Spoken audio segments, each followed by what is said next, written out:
hirap ako sa papuli ng iyong pansin.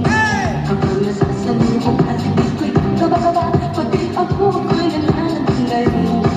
Ayaw nang sumulit na ako, kasalanan ko ba ang mamalala?